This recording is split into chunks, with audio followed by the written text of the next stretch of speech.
Khalid bin Walid termasuk kerabat Rasulullah karena bibinya yang bernama Maimunah merupakan istri dari Nabi Muhammad.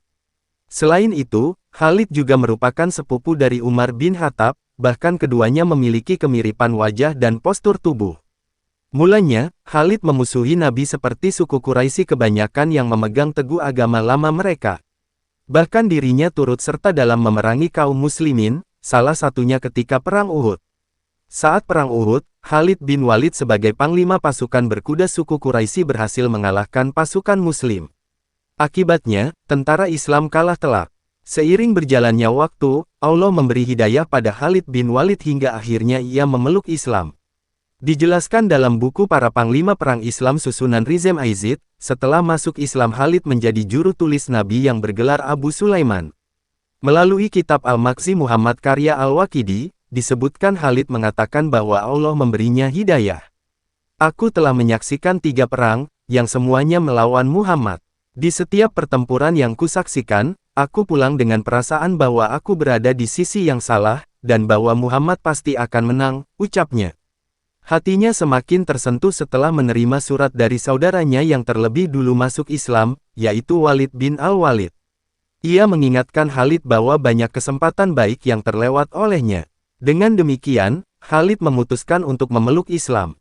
Ketika di bulan Safar 8H, pada masa gencatan senjata setelah perjanjian Hudaibiyah, Khalid bersama Amr bin Al-Ash dan Utsman bin Talha menemui Nabi untuk memeluk Islam. Ia berkata kepada Rasulullah untuk memohon ampunan kepada Allah. Sang Nabi lantas berdoa, "Ya Allah, aku memohon agar engkau mengampuni Khalid bin Al-Walid atas tindakannya menghalangi jalanmu pada masa lalu." Setelah masuk Islam, Khalid bin Walid banyak memimpin berbagai pertempuran antara lain Perang Mu'tah, Fathul Makkah, Pertempuran Hunain, Pengepungan Taif, Pertempuran Tabuk, dan Haji Wada. Perang Mu'tah menjadi awal mula karir kemiliteran Khalid bin Walid setelah masuk Islam. Kala itu, ia melawan suku Ghassan. Sebelumnya, Khalid tidak ditugaskan untuk memimpin Perang Mu'tah. Namun karena kematian para pemimpin perang, akhirnya Sabit bin Arkam meminta Khalid untuk memimpin pasukan muslim. Sebagai sosok yang dikenal hebat dalam pertempuran, Khalid lantas menyusun strategi untuk melakukan tipu muslihat. Khalid memberi perintah agar barisan pasukan belakang berpindah ke depan, lalu pasukan sayap kiri berpindah ke sayap kanan, begitu sebaliknya.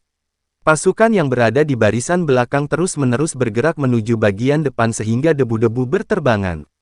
Hal ini tentu mengganggu penglihatan pasukan musuh.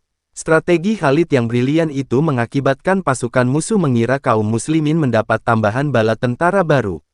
Karenanya, pasukan musuh tidak berani berbuat gegabah dalam menggempur kaum muslimin. Taktik yang Khalid lakukan membuat pasukan muslim memenangkan perang tersebut. Begitu pula pada pertempuran-pertempuran lainnya yang diikuti Khalid setelah memeluk Islam.